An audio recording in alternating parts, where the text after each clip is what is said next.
ಅನ್ನೋಗತ್ತ ಸ್ವಾಭಾವಿಕ ಸಂಖ್ಯೆಗಳ ಮೊತ್ತವನ್ನ ಮಾಡ್ಕೋತ ಹೋಗೋದು. ನೋಡ್ರಿ ಇಲ್ಲಿ ಮೊದಲನೇ ಸ್ವಾಭಾವಿಕ ಸಂಖ್ಯೆ ಏನೈತ್ರಿ? 1 ಐತ್ರಿ. ಹಂಗ ಮೊದಲನೇ ತ್ರಿಕೋಣೀಯ ಸಂಖ್ಯೆ ಏನ್ ಬರ್ತೈತಿ? 1 ಬರ್ತೈತಿ. ಹಾಗಾದ್ರೆ ಎರಡನೇ ಸ್ವಾಭಾವಿಕ ಸಂಖ್ಯೆ ಇಲ್ಲಿ 2 ಐತ್ರಿ. ಖರೆ ಏನ್ ಮಾಡೋದ್ರಿ? ಇದನ್ನ 1ಕ್ಕೆ ನಾವು ಕೂಡಿಸ್ಕೋಬೇಕು. 2 ಆಕೈತಿ. ಹಾಗಾದ್ರೆ ಎರಡನೇ ತ್ರಿಕೋಣೀಯ ಸಂಖ್ಯೆ 2 + 1 ಅಂದ್ರ 3 ಆಕೈತಿ. ಇನ್ನು ಮೂರನೇ ತ್ರಿಕೋಣೀಯ ಸಂಖ್ಯೆ ಇವನ್ನೆಲ್ಲ ಕೂಡಿಸ್ಬೇಕ್ರಿ.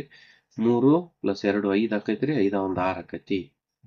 ಇನ್ನ ಇವನ್ನೆಲ್ಲ ನೋಡ್ರಿ, ಈ ಎಲ್ಲ ಸಂಖ್ಯೆಗಳ ಮೊತ್ತ ಎಷ್ಟೈತಿ? ಇಲ್ಲಿ 6 ಐತಿ. 6 + 4 ಮಾಡಿಬಿಡ್ರಿ, ಇಲ್ಲಿ 10 ಬರ್ತೈತಿ. ಹಾಗಾದ್ರ ಇಲ್ಲಿ ತಕ 10 ಐತ್ರಿ. ಇದಕ್ಕೆ ನಾವ್ ಏನ್ ಮಾಡೋದ್ರಿ? ಪ್ಲಸ್ ಮಾಡೋದ. ಎಷ್ಟ್ ಆಕೈತಿ? 15 ಆಕೈತಿ. ಹಂಗಾರ 5ನೇ ತ್ರಿಕೋಣೀಯ ಸಂಖ್ಯೆ ಎಷ್ಟು ಸಂಖ್ಯೆ ಬರ್ತೈತ್ರಿ? ಇಷ್ಟು ಬರ್ತೈತಿ. ನೀವು 6ನೇ ತ್ರಿಕೋಣೀಯ ಸಂಖ್ಯೆಯನ್ನ ಕಂಡುಹಿಡಿದ ಕಮೆಂಟ್ ಮಾಡ್ರಿ.